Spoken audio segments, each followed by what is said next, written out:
नमस्कार, मैं आलोक कुमार आपका अपने YouTube चैनल पर स्वागत करता हूं। इस वीडियो में हम लोग बायोलॉजी का एक महत्वपूर्ण टॉपिक प्लांट किंगडम यानी पादप जगत के बारे में पढ़ने वाले हैं। इस टॉपिक से आपको प्रत्येक एग्जाम में 1 से 2 क्वेश्चन देखने को जरूर मिलेगा। तो चलिए इसके थ्योरी को आज हम लोग समझते हैं और जल्द ही इसका ऑब्जेक्टिव वीडियो को लेके आऊंगा मैं। चलिए स्टार्ट करते हैं पादप किंगडम। तो स्टार्ट करते हैं जीव विज्ञान से। विज्ञान की वह शाखा जिसके अंतर्गत प्रत्येक प्रकार के जीवन का अध्ययन किया जाता है उसे हम जीव विज्ञान कहते हैं। जीव विज्ञान शब्द का सर्वप्रथम प्रयोग फ्रांसीसी वैज्ञानिक लैमार्क तथा जर्मन वैज्ञानिक टेविरेंस ने 1802 ईस्वी में किया था। तो जीव विज्ञान का सर्वप्रथम प्रयोग किसने किया था? लैमार्क ने, ये फ्रांसीसी थे, और ट्रेविरेंस जो कि जर्मन वैज्ञानिक थे। और कब किए थे? तो 1802 ईस्वी में। ये लैमार्क हैं और ये आपके ट्रेविरेंस हैं। पृथ्वी पर जीवन 2 प्रकार का होता है। कौन कौन सा? तो पहला होता है आपका जंतु और दूसरा होता है आपका पादप जीवन। इसी आधार पर जीव जगत को 2 भागों में बांटा गया है। पहला आपका है जंतु जगत और दूसरा है पादप जगत। जंतु जगत में जंतुओं का अध्ययन करते हैं, जबकि पादप जगत में यानी वनस्पति विज्ञान में हम लोग पादप का, पेड़ पौधों का अध्ययन करते हैं। जंतु विज्ञान के जनक अरस्तु हैं, पादप विज्ञान के जनक थियोफ्रेस्टस हैं। अरस्तु ने 340 बीसी में जंतु इतिहास हिस्टोरिया एनिमेलिया नामक किताब लिखी थी। इस किताब में अरस्तु ने 500 प्रकार के जंतुओं का वर्णन किया था। थियोफ्रेस्टस ने हिस्टोरिया प्लांटोरियम नामक किताब लिखी थी। इस किताब में इन्होंने 500 प्रकार के पौधों का वर्णन किया था। तो जंतु विज्ञान के जनक कौन है? अरस्तु हैं। और पादप विज्ञान के जनक कौन है? तो थियोफ्रेस्टस हैं। अरस्तु ने हिस्टोरिया एनिमेलिया नामक किताब लिखी थी जिसका नाम है जंतु इतिहास, और थियोफ्रेस्टस ने हिस्टोरिया प्लांटोरियम नामक किताब लिखी थी। जीव विज्ञान का जनक अरस्तु को माना जाता है। क्यों? क्योंकि जीव विज्ञान का सर्वप्रथम क्रमबद्ध अध्ययन अरस्तु ने किया था, इसलिए अरस्तु को जीव विज्ञान का जनक माना जाता है। और क्रमबद्ध मतलब होता है किसी चीज को सीक्वेंस में पढ़ना, कि किस टॉपिक को पहले पढ़ना है, किस पोर्शन को पहले पढ़ना है, इसको हम बोलते हैं क्रमबद्ध। सीक्वेंस में कि पहले ये पढ़ना है, फिर ये पढ़ना है, फिर ये पढ़ना है, इस टाइप से सीक्वेंस बनाते हुए पढ़ना। इसलिए अरस्तु को जीव विज्ञान का जनक कहा जाता है। किंतु स्वीडिश वैज्ञानिक कैरोलस लिनियस ने द्विनाम पद्धति को जन्म दिया तथा अपनी पुस्तक सिस्टेमा नेचुरी में जीव जंतुओं का आधुनिक वर्गीकरण किया। इसलिए लिनियस को आधुनिक वर्गीकरण का पिता कहा जाता है। तो ये इंपॉर्टेंट है। आधुनिक वर्गीकरण का पिता किसे कहा जाता है? तो लिनियस को। पूरा नाम है कैरोलस लिनियस। और कैरोलस लिनियस ने किस पद्धति का विकास किया? तो कैरोलस लिनियस ने द्विनाम पद्धति का विकास किया और इन्होंने सिस्टेमा नेचुरी नामक किताब लिखी थी। ठीक है, अब चलते हैं प्लांट किंगडम के वर्गीकरण के बारे में। तो एकलर ने 1833 ईस्वी में, किसने? एकलर ने 1833 ईस्वी में पादप जगत का वर्गीकरण किया था। किसने किया था? एकलर ने।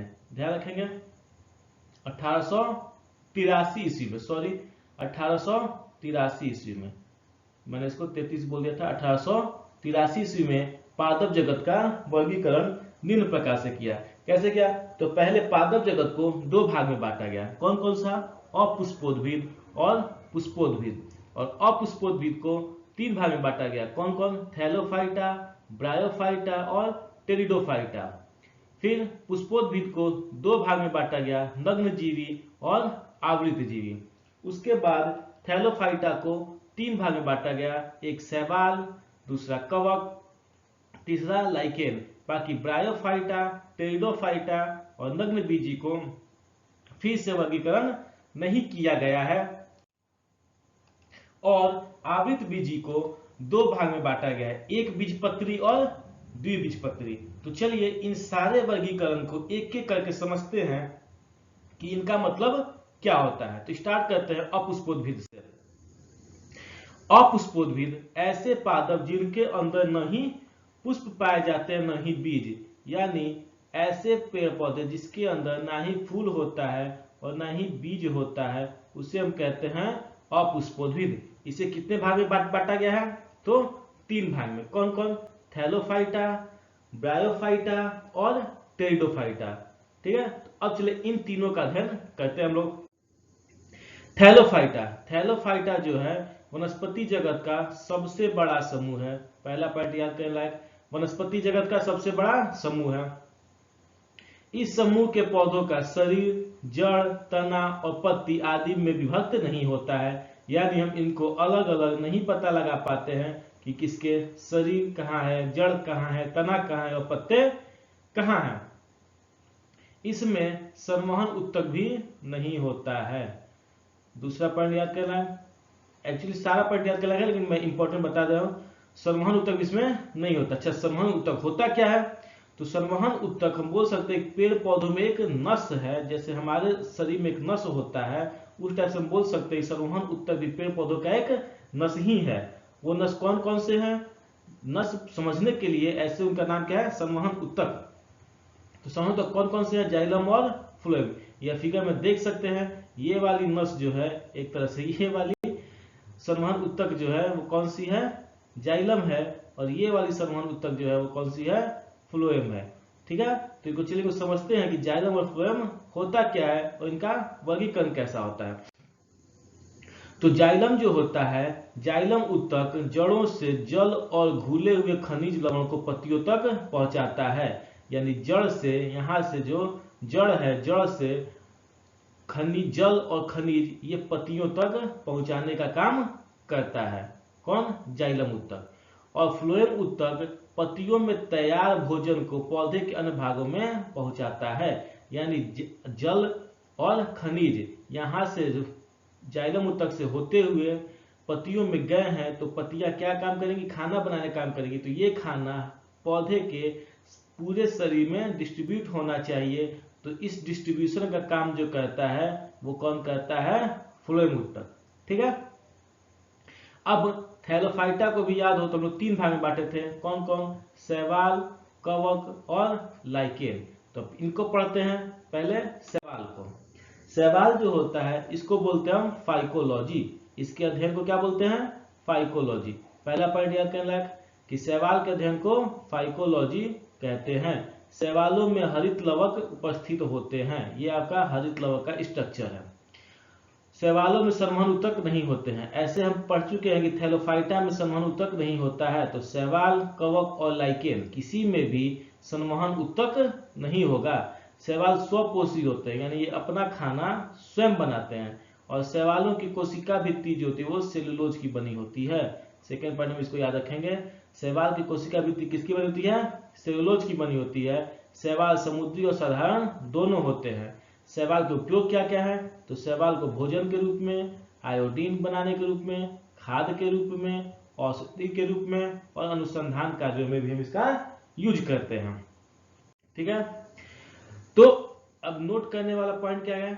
इंपॉर्टेंट पॉइंट कि क्लोरेला नामक शैवाल जो है, ये आपका क्लोरेला शैवाल है। इसका उपयोग अंतरिक्ष यान के केबिन के हौज में उगाकर अंतरिक्ष यात्री को प्रोटीन युक्त भोजन, जल और ऑक्सीजन प्राप्त होता है।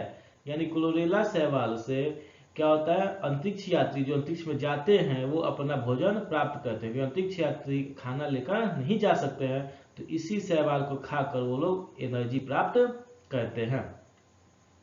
ये ऑक्सीजन प्रदान करते हैं। कौन? क्लोरेला जो होते हैं ये ऑक्सीजन प्रदान करते हैं। शैवाल है तो शैवाल जो है ऑक्सीजन प्रदान करते हैं। सबसे ज्यादा प्रोटीन युक्त शैवाल कौन सा है? क्लोरेला है।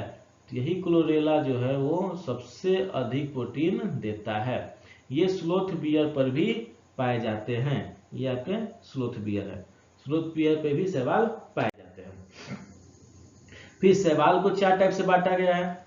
कौन कौन सा? तो हरे शैवाल, दूसरा है लाल शैवाल, तीसरा नील हरित शैवाल और चौथा है भूरा शैवाल। तो इनका ये कलर किस कारण होता है, चलिए उनको देखते हैं। तो हरे शैवाल का हरा रंग जो होता है वो क्लोरोफिल नामक वर्ण के कारण होता है। लाल शैवाल का लाल कलर जो होता है फाइकोइरिथ्रिन नामक वर्ण के कारण होता है। नील हरित शैवाल का नीला रंग जो होता है वो फाइकोसाइनिन नामक शैवाल के कारण होता है, वर्ण के कारण होता है, सॉरी। भूरा शैवाल जो है इसका भूरा रंग फ्यूकोजैनथीन नामक वर्ण के कारण होता है। तो ये आपका क्या थे, शैवाल थे। शैवाल के बारे में कंप्लीट जानकारी। अब देखते हैं कवक को। ये भी क्या है कि थैलोफाइटा ही है, ठीक है। तो कवक के अध्ययन को हम क्या कहते हैं, माइकोलॉजी कहते हैं। पहला पॉइंट, कवक में ग्लाइकोजेन के रूप में भोजन उपस्थित रहता है। कैसे उपस्थित रहता है, ग्लाइकोजेन के रूप में। और इसकी कोशिका भित्ति जो होती है वो काइटिन की बनी होती है, ठीक है। शैवाल की कोशिका भित्ति सेलुलोज की बनी होती है और कवक की कोशिका भित्ति काइटिन से। याद कर लेंगे, क से कवक, क से काइटिन।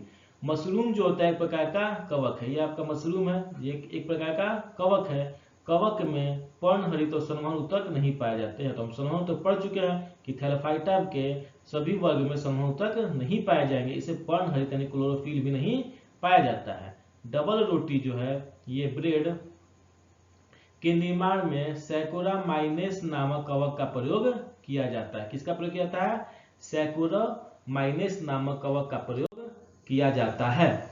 कुछ कवक जो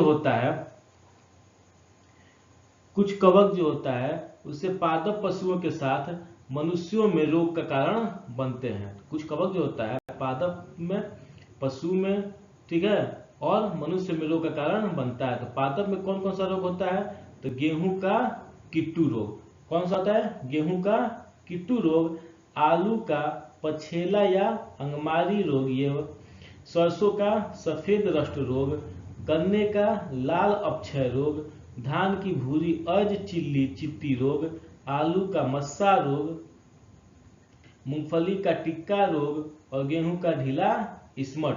तो ये जो है वो पादपों में होने वाले रोग हैं जो कवक के कारण होते हैं। तो आप याद रखेंगे, आपसे पूछा जाएगा कि कीटू रोग किसमें होता है, तो गेहूं में होता है। मस्सा रोग किसमें होता है, तो आलू में होता है। टिक्का रोग किसमें होता है, तो मूंगफली में होता है। इस टाइप से क्वेश्चन पूछे जाते हैं। नेक्स्ट, कुछ पादप, ठीक है। अब देखते हैं मनुष्यों में कौन कौन सा रोग होता है। तो मनुष्यों में दमा होता है, एथलीट फुट होता है, खाज होता है, गंजापन होता है और दाद होता है। और किस कवक से होता है वो देखते हैं। आपको एग्जाम पूछा जाएगा कि खाज किस कवक से होता है, एथलीट फुट किस कवक से होता है, तो नाम याद होना चाहिए।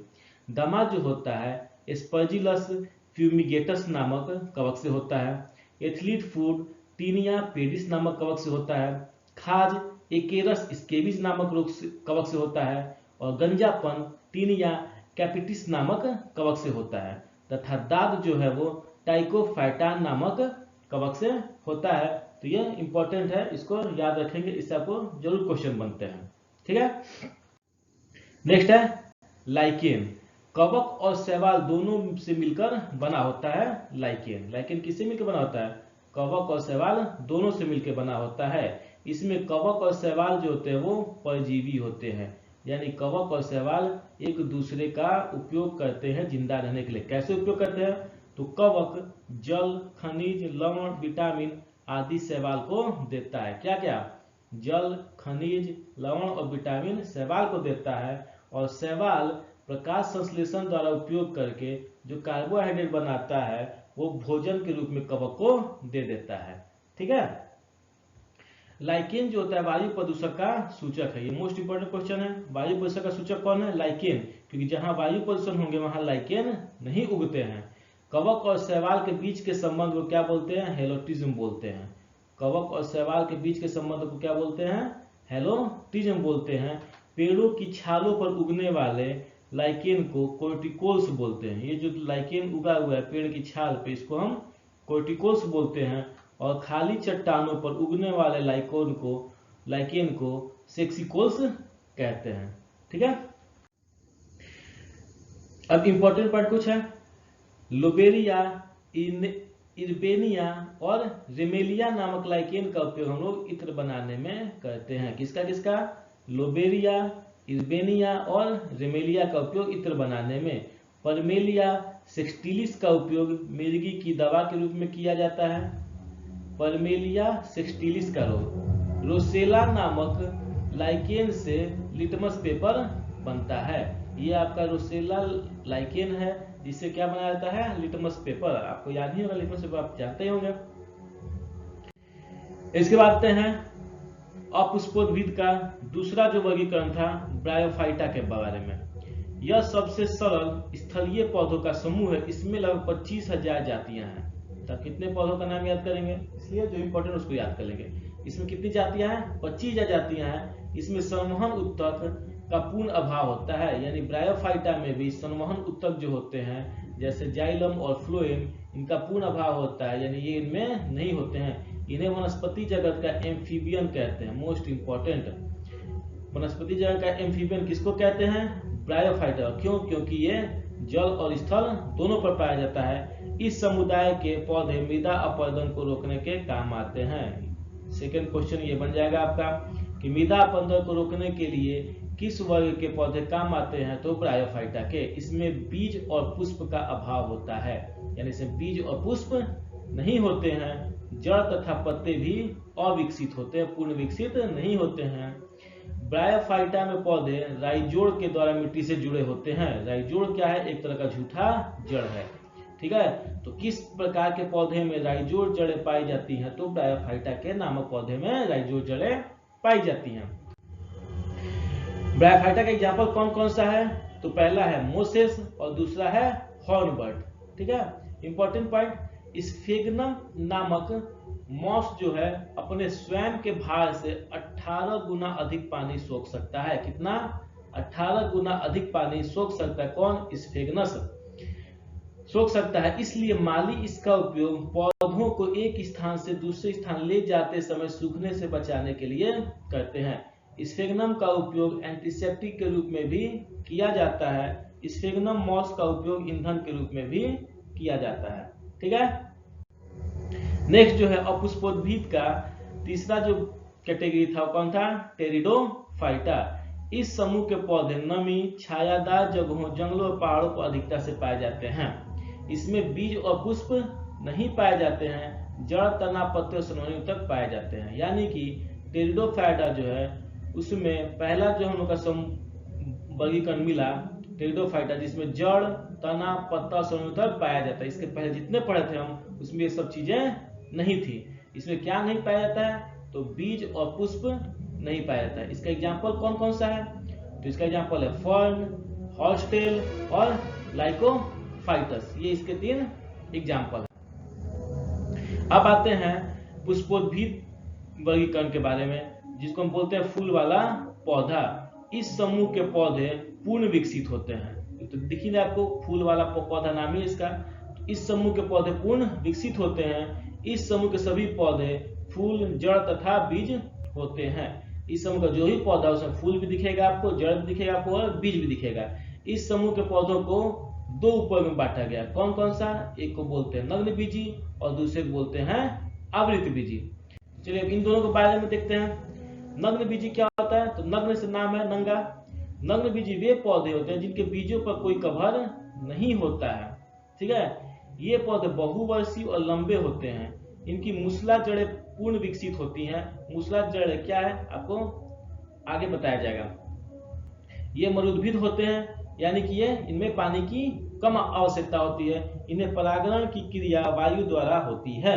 इन्हें परागण कैसे होता है, वायु द्वारा। तो किस पौधे में परागण वायु द्वारा होता है, नग्नबीजी पौधे में। मूसला जड़ें किसमें पाई जाती हैं, तो नग्नबीजी पौधे में। मरुद्भिद पौधे कौन से होते हैं, तो नग्नबीजी होते हैं। बहुवर्षीय और लंबे पौधे कौन होते हैं, तो नग्नबीजी होते हैं। वैसे पौधे जिनके बीजों पर कवर नहीं होते हैं, कौन से कहलाते हैं, नग्नबीजी। जैसे साइकस, चीड़ का पेड़ या सिकोया, ये 3 आपके जो है वो नग्नबीजी के एग्जाम्पल हैं, ठीक है। नग्नबीजी का कुछ इंपॉर्टेंट पॉइंट है। नग्नबीजी का सबसे ऊंचा पौधा जो है वो है सिकोया सेम्परविलेस। कौन है सबसे ऊंचा पौधा नग्नबीजी का, सिकोया सेम्परविलेस। इसकी ऊंचाई जो होती है वो 120 मीटर होती है। ये है आपका कौन, सिकोया सेम्परविलेस। इसे कॉस्ट रेडवुड ऑफ कैलिफोर्निया भी कहते हैं। इसे कॉस्ट रेडवुड ऑफ कैलिफोर्निया भी कहते हैं।